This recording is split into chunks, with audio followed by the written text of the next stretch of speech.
Lockard, and this is Max Combos. I am back again today with Megan Anderson. Megan, I had to have you back. As you know, there was a pretty big meeting that occurred last week, and the Fed is saying we know rate cuts are coming.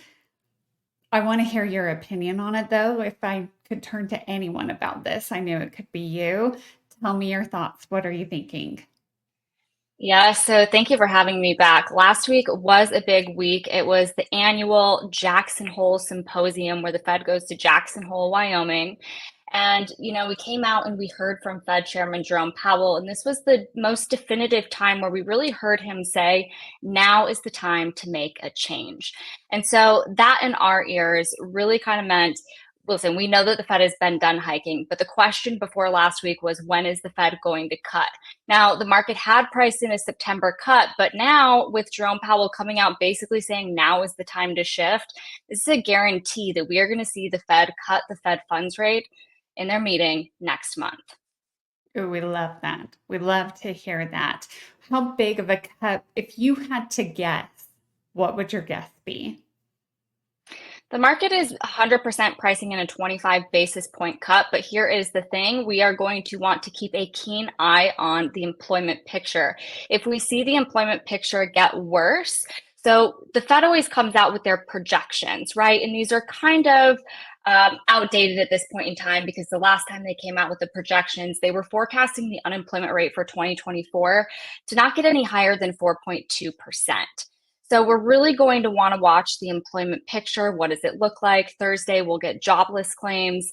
That will be in the focus of the Fed as well. And that's really going to determine how much they're going to cut. If we get something uglier than the market is expecting, then we have a higher chance of seeing a 50 basis point cut at the next meeting.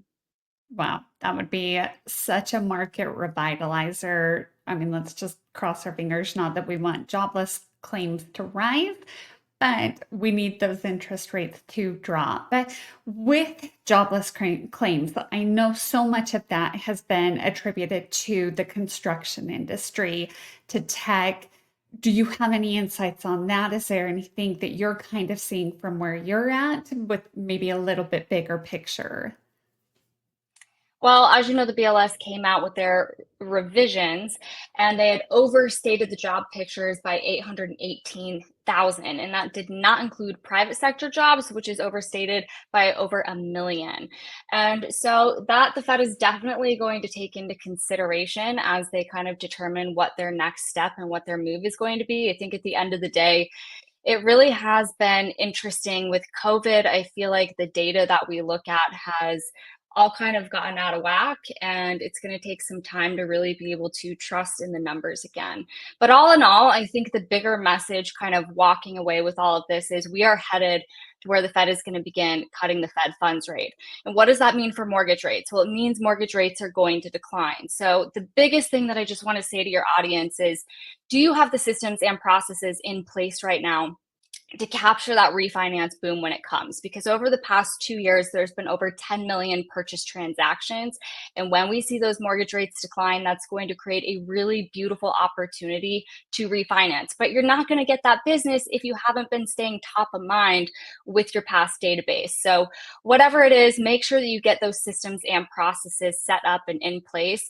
We did recently come out with a new tool called Home Report, which allows you to stay top of mind with your clients on a consistent basis by sending an email out to them, letting them know the value of their home and different things that they can utilize and take part in. Information is power, always.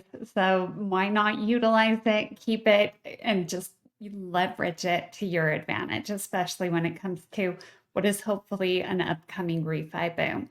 So, Megan, as always, thank you so much for being here. Appreciate your insights so much. And hopefully, I'll get to see you again soon.